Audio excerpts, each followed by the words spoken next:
Thornley. I am 16 years old and I am from the Clinton Cool Cats 4-H Club in Clinton, Missouri. I am here to tell you about the real heroes.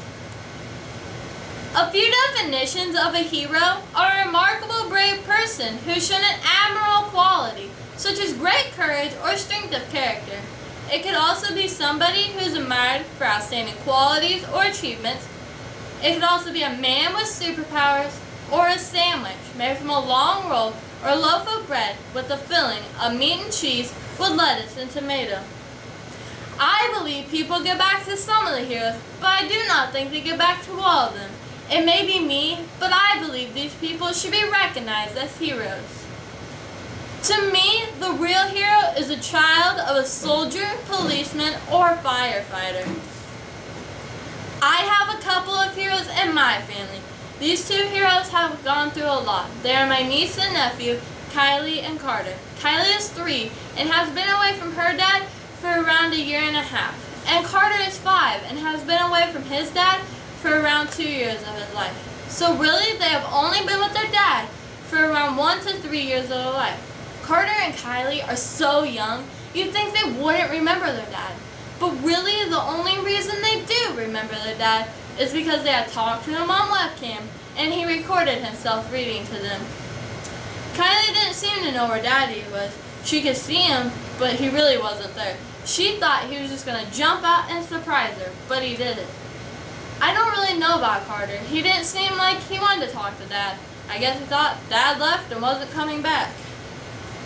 When my brother got home, it was like 3 in the morning, and my sister-in-law was going to surprise the kids by taking them to the 4 o'clock ceremony, which was like going to daycare for the kids because it was dark out. The kids were very excited to see their dad. The first day back to daycare, my sister-in-law said, "I'll see you guys later when I pick you up." And Carter said, "No, I want Daddy to pick me up." Then later that night, my sister-in-law said, "Carter, I love you," and there was no response. Then my brother said, "Well, watch this. Carter, I love you." And Carter said, "I love you too, Daddy." Okay, so you all know, soldiers are deployed. Some definitions are to position troops in readiness for combat as along a front or line, or to bring forces into a field. When a parent is deployed, the child is upset and wants to know what's going on. But obviously their parent doesn't say everything that is going on. And if the child is young enough, they can forget about their parent. Some of the negatives of being a military child are growing up a year or longer without that parent. They could be upset all the time or have trouble in school. Some things that you used to do with that parent might not be the same without them.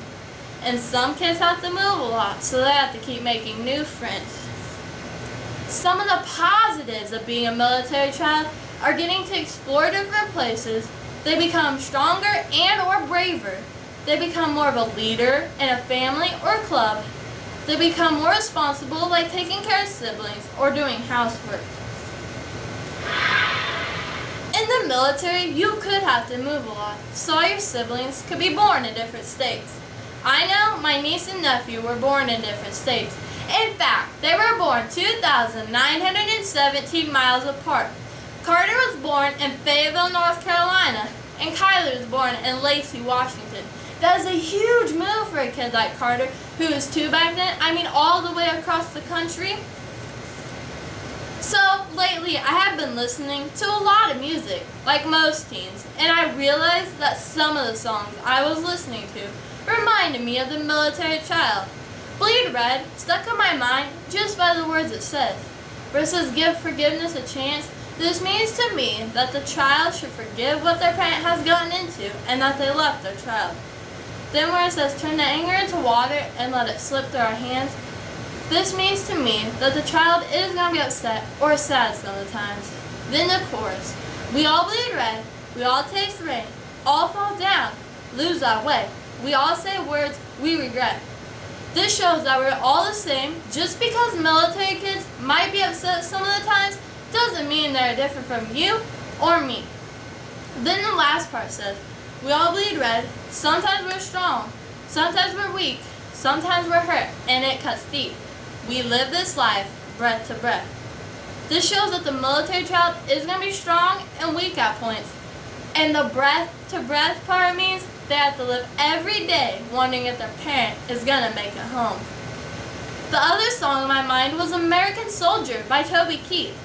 It starts out, I've raised a daughter and a son, and this resembles my brother because he has a daughter and a son. I do not know how to separate the lyrics and tell you about them, but this is mainly about what a soldier goes through when deployed. Finally, I want to talk to you about Operation Military Kids, OMK. OMK is for military kids. It gives them a chance to be a kid and keep them occupied. They can talk and do things with kids that are going through the same things. This is a group that supports kids impacted by deployment, regardless of whether it's a first, second, or multiple deployment. OMK's goal is to connect military children and local youth to achieve a sense of community support and enhance their well-being. They participate in a lot of social and recreational activities. They gain more leadership and more technology skills.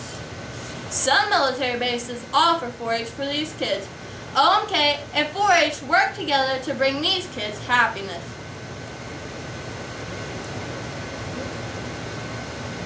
These heroes are definitely not a sandwich, and I hope you all realize this too. Thank you.